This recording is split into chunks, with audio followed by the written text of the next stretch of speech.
ang mga brand new na C-130J Super Hercules para sa Philippine Air Force malapit nang i-deliver sa Pilipinas. Ito nga po mga idol, ang pinakabagong acquisition project ng ating bansa para sa air transport capability ng Philippine Air Force. Yan ang pag-uusapan natin, pero bago yan, kung bago ka lang sa aking channel, huwag mong kalimutang mag-like, subscribe at i-hit mo na rin ang notification bell button para lagi kang updated sa mga bagong videos natin. Ayon sa mga reports ay posibleng mapaaga ang delivery ng mga C-130J Super Hercules para sa Philippine Air Force mula sa Estados Unidos. Sa dating delivery schedule nga po nito na 2026 ay posible nga po itong ma-advance sa susunod na taon na 2025. Ito nga po mga idol ay dahil kailangan na ng Philippine Air Force ang mga karagdagang transport aircraft sa ating bansa. Ang Philippine Air Force ay nagkaroon ng requirement para sa mga bagong heavy tactical transport aircraft upang paramihin ang mga eroplano sa ating fleet. Ito nga po ay requirements para sa air transport upang i-increase ang air assets at palitan din ang mga luma ng number ng mga eroplano sa ating hanay. Sinabit nga po ng Philippine Air Force ang kanilang requirements sa Department of National Defense para magkaroon ng acquisition para sa additional na aircraft sa ilalim ng brand new Additional Transport Aircraft Acquisition Project. Kalaunan ay pinangalanan na nga po itong Additional Air Transport Capability Acquisition Project.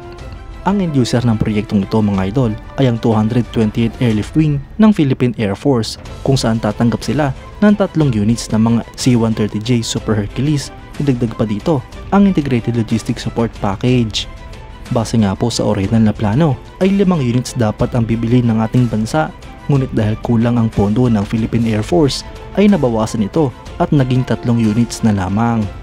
Ang proyekto nga pong ito ay parte ng second list ng Horizon 2 Phase Projects ng Revised Armed Forces of the Philippines Modernization Program.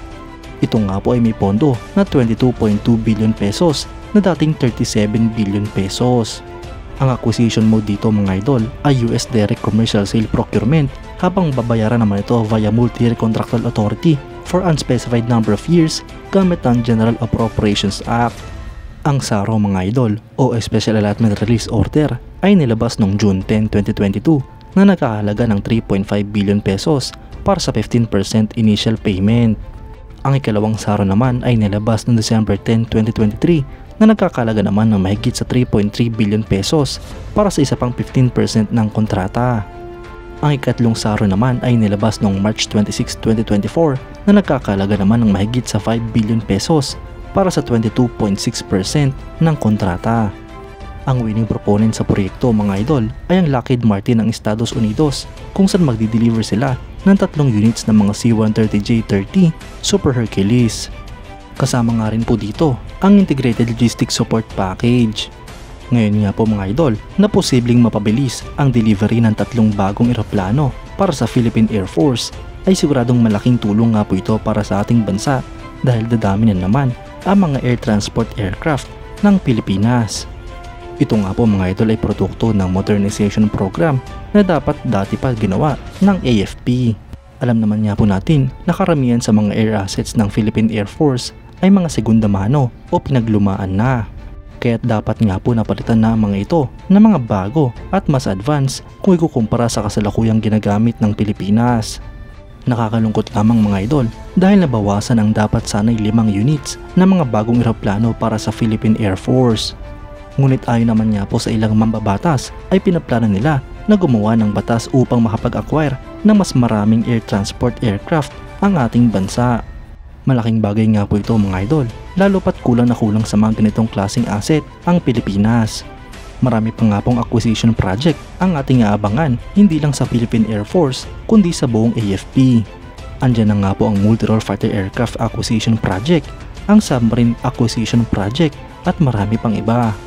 Kayo mga idol, anong masasabi nyo? Comment down below for your thoughts and opinions. At yan nga lang po ang pag-uusapan natin ngayon mga idol. Maraming salamat sa panonood.